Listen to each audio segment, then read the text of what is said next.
사람은 누구나 다 자기 나름대로 습관이 있습니다. 어떤 사람은 아주 부지런하고 근면한 습관을 가지고 있습니다. 그런가 하면 어떤 이는 좀 게으르고 나태한 습관을 가진 분들도 있습니다.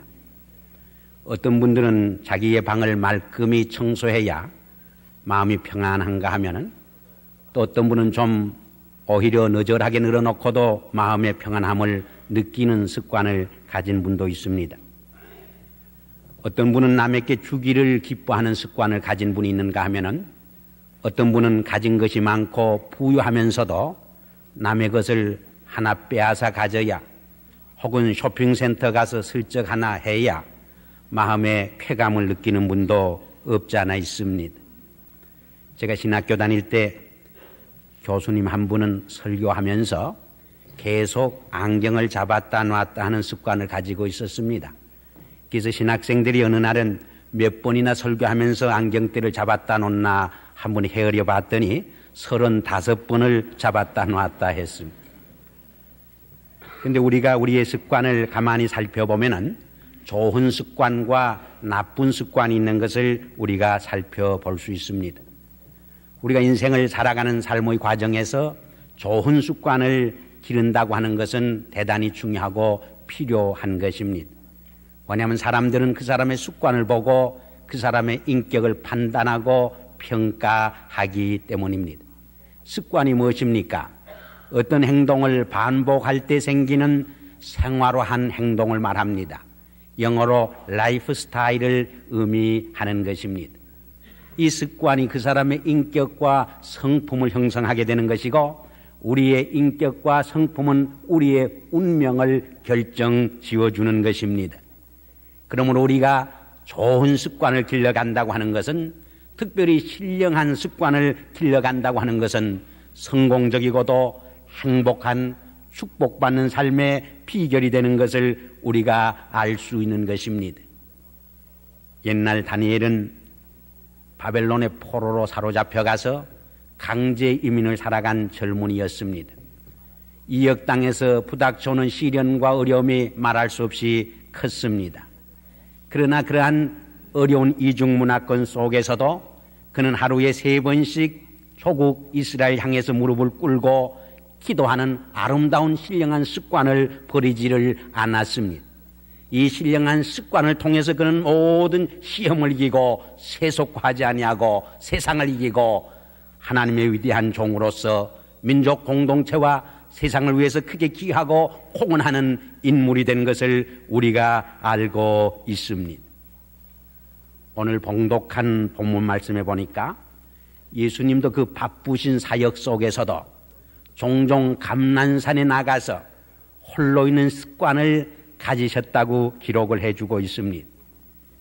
예수님이 그 많은 사역과 어려운 시련 속에서도 이러한 홀로 있는 습관을 통해서 그는 온 인류를 죄에서 구속하는 구령 사업을 완성하고 성취하게 된 것을 우리가 발견하게 되는 것입니다.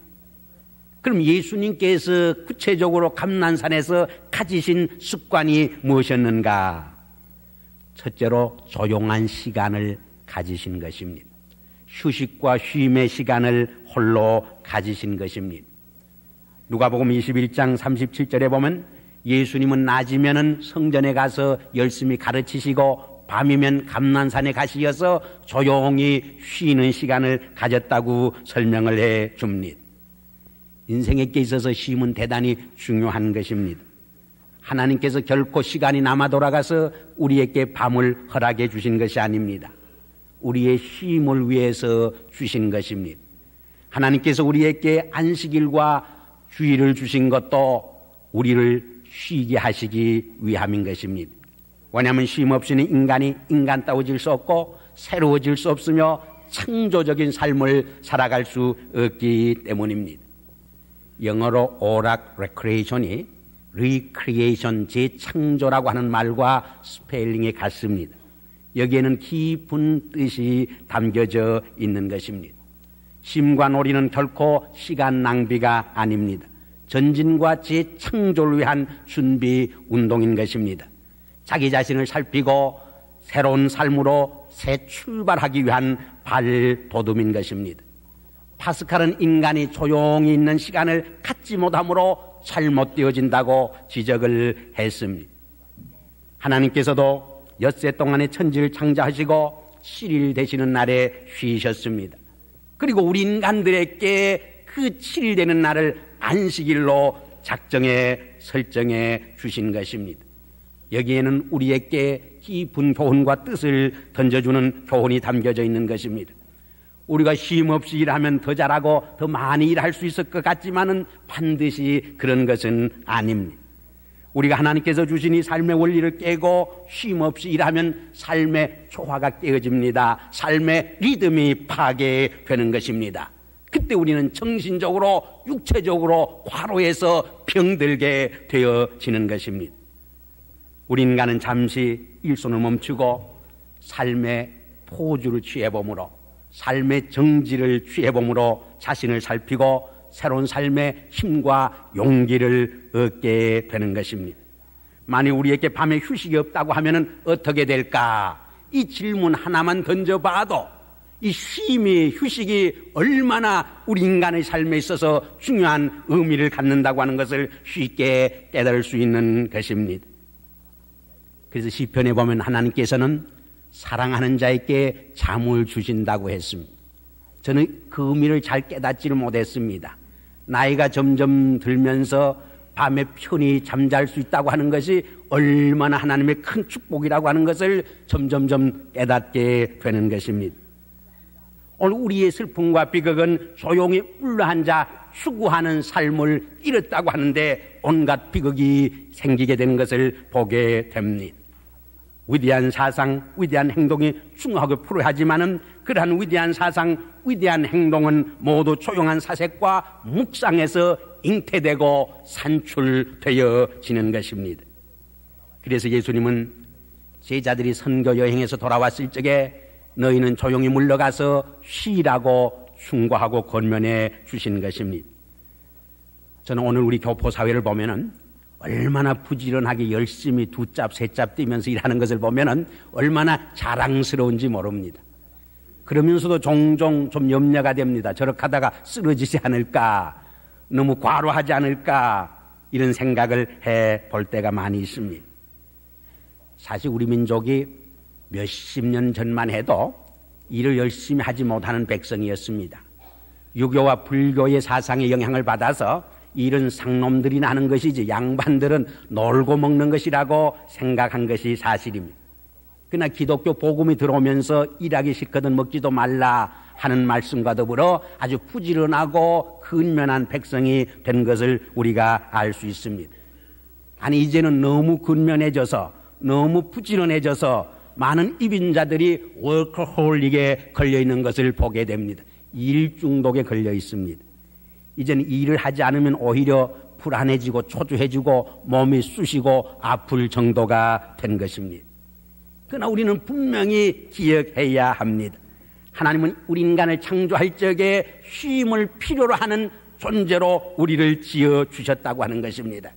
그런데 이 하나님께서 우리 인간에게 주신 이 쉼의 원리를 무시하고 파괴하고 살아갈 적에 우리의 정신적, 육체적 질병이 생기게 되는 것입니다. 우리의 삶의 조화가 파괴되어 버리는 것입니다.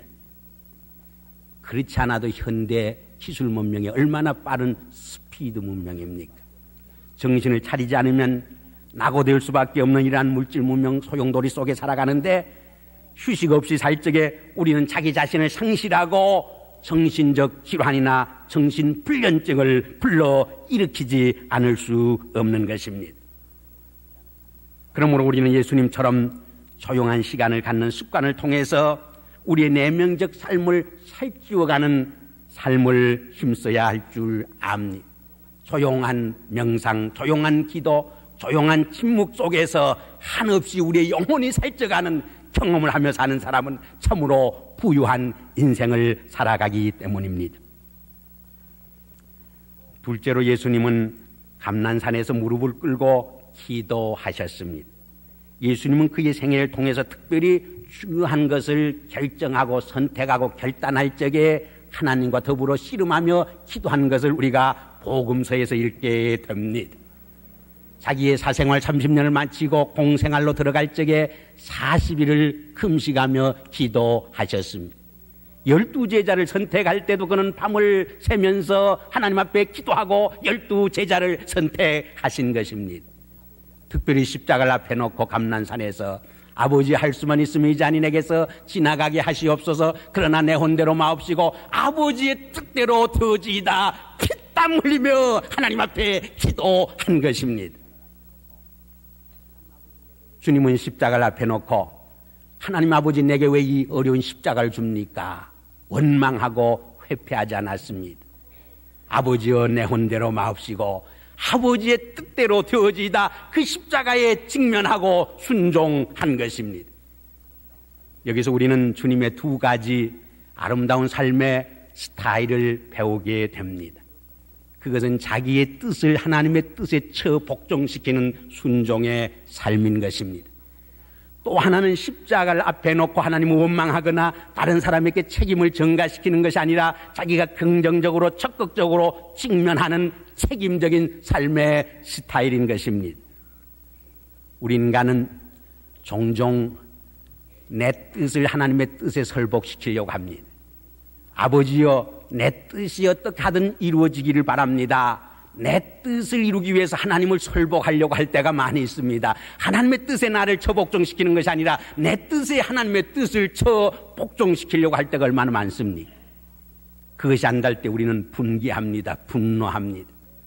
또 하나는 어려운 십자가에 직면하게 될 적에 하나님을 원망하고 불평합니다. 다른 사람에게 그 책임을 전가시키려고 할 때가 너무나 많이 있는 것입니다. 기도는 삶의 맥박이요 영적 능력의 비결입니다. 기도의 능력을 체험하지 못하고 사는 크리스찬은 가장 불행한 크리스찬이라고 어떤 이가 말했습니다.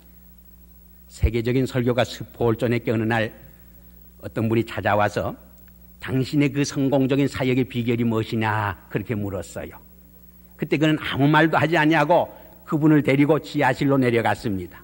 그때 거기에는 천여 명의 그 교회를 위해서 스폴전 목사님의 설교와 사역을 위해서 기도하는 성도들이 있었습니다.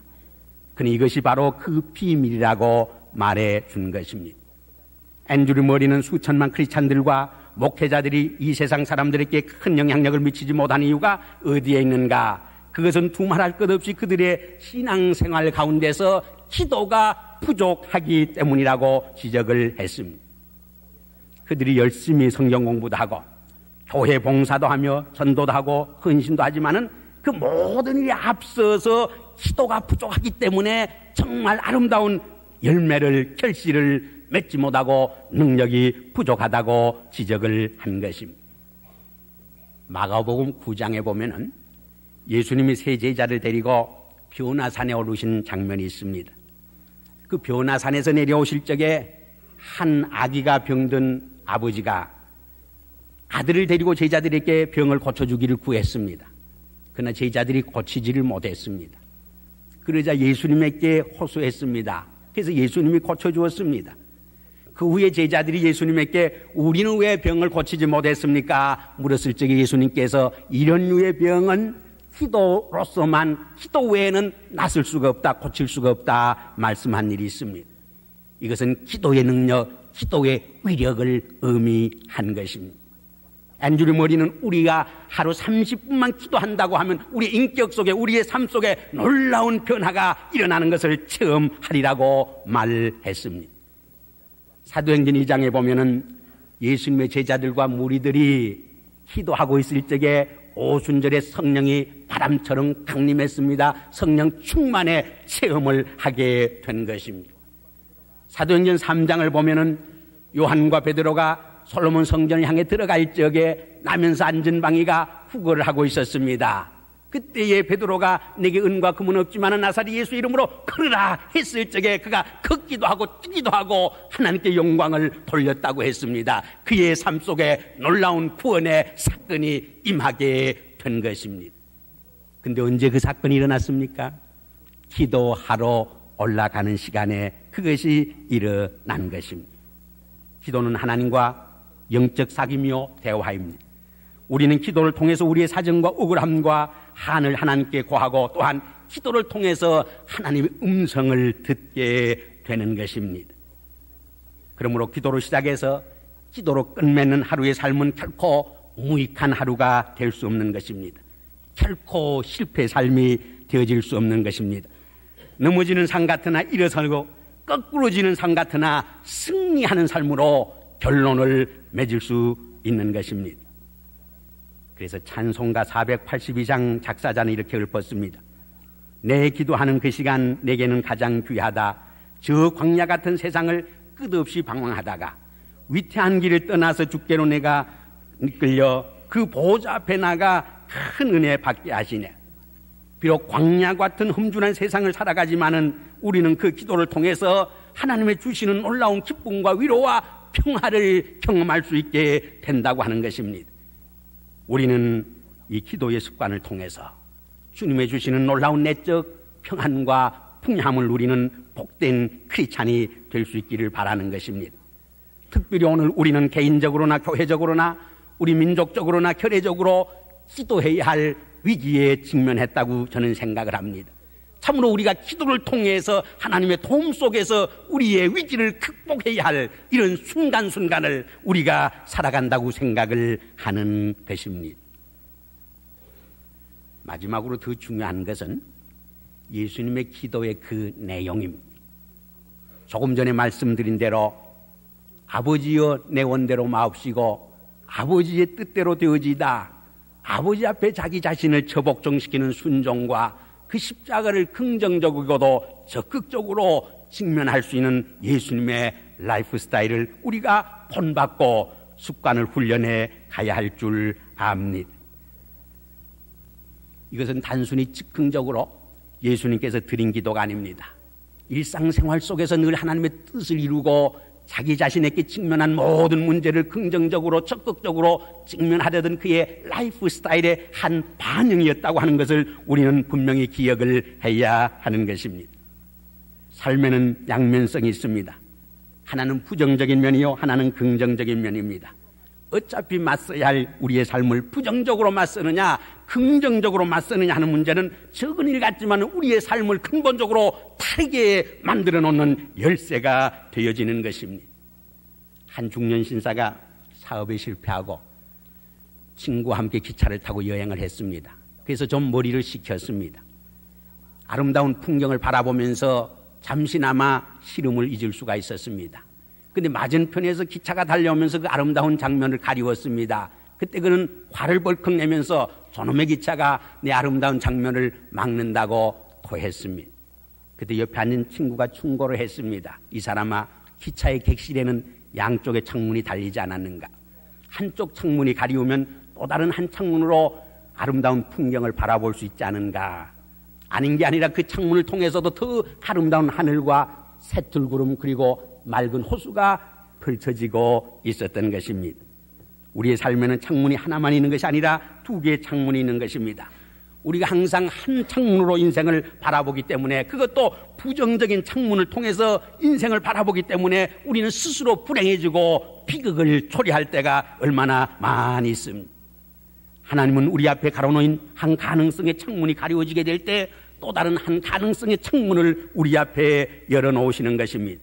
우리의 삶은 어떤 관점에서 바라보느냐에 따라서 달라질 수 있는 것입니다. 우리가 노란 색깔의 안경을 쓰고 보면 온 세상이 노랗게 보입니다. 우리가 파란 색깔의 안경을 쓰고 보면 온 세상이 파랗게 보입니다. 우리의 관점이 인생을 희극으로 만들 수도 있고 비극으로 만들어 갈 수 있는 것입니다. 그리고 우리 인생을 언제나 적극적이고도 긍정적으로 바라보게 하며 어떤 처지에서도 하나님의 뜻과 섭리를 찾게 하고 풍부와 궁핍 속에서도 성공과 실패 속에서도 일체의 비결을 배우게 하는 것이 우리 그리스도인의 신앙인 것입니다. 2차 대전 때 일입니다. 한 병사가 심한 부상을 입고 입원을 했습니다. 눈을 떴을 적에 자기가 입원한 것을 깨닫게 되었습니다. 의사 선생이 너무 염려하지 마세요. 한쪽 팔을 잃었다고 절망할 필요는 없습니다. 그렇게 위로를 했습니다. 그때 그는 눈을 감고 침묵을 지키다가 의사 선생님께 말했습니다. 선생님, 제가 팔을 잃은 것이 아닙니다. 팔을 바친 것입니다. 잃어버린 한 팔에 대해서도 잃었다고 생각하는 사람과 내가 바쳤다고 생각하는 사람 사이에는 하늘과 땅의 차이가 일어나는 것입니다. 한 장로님의 간증입니다. 일이 신광교회 장로님인데 외아들이 있었습니다. 이 아들을 크게 성공시키겠다고 고등학교 때 서울로 보냈습니다. 서울대학교 입학시험을 쳤는데 우수한 성적으로 합격했다고 통지가 왔습니다. 아버지는 너무 기뻐서 아무나 나무시에 내가 학비를 마련해서 가겠다고 말했습니다. 그날 새벽에 서울역에 도착을 해서 아무리 아들을 찾아봐도 아들이 없습니다. 아마 어젯밤에 너무 늦게 자다가 잠이 들었나 보다 하고 택시를 타고 그 집으로 갔습니다. 놀라운 사실은 어젯밤에 연탄 가스를 마시고 아들이 죽은 것입니다. 그는 시체를 붙들고 대성통곡했습니다.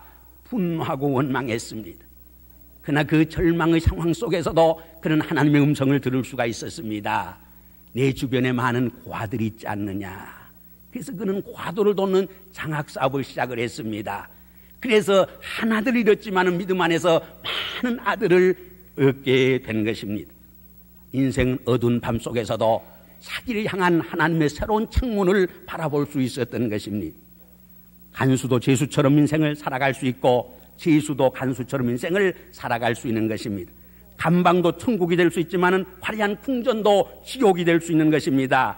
신앙 안에 사는 자에게는 사방으로 우겨쌈을 당하고도 거꾸로 트림을 당하지 아니하고 거기서 넘어지지 아니하고 다시 일어설 수 있는 용기와 힘을 갖게 되는 것입니다.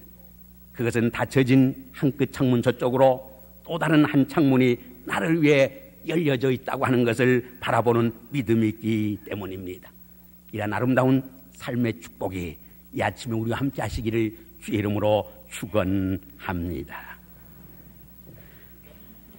아버지 하나님, 예수님이 습관을 쫓아 조용히 감난산에 오르셔서 조용한 휴식의 시간을 갖고 하나님 앞에 무릎을 꿇어 기도하시며 특별히 내 뜻을 쳐 하나님의 뜻에 복종시키는 이 아름다운 삶의 습관을 통해 우리의 신령한 습관을 길러가게 하시옵소서. 우리가 인생을 살 때 한 창문이 가로막는 절망에 부닥칠지라도 나를 향해 새로운 아름다운 창문을 열어놓으시는 하나님의 사랑을 바라보며 승리하게 하시옵소서.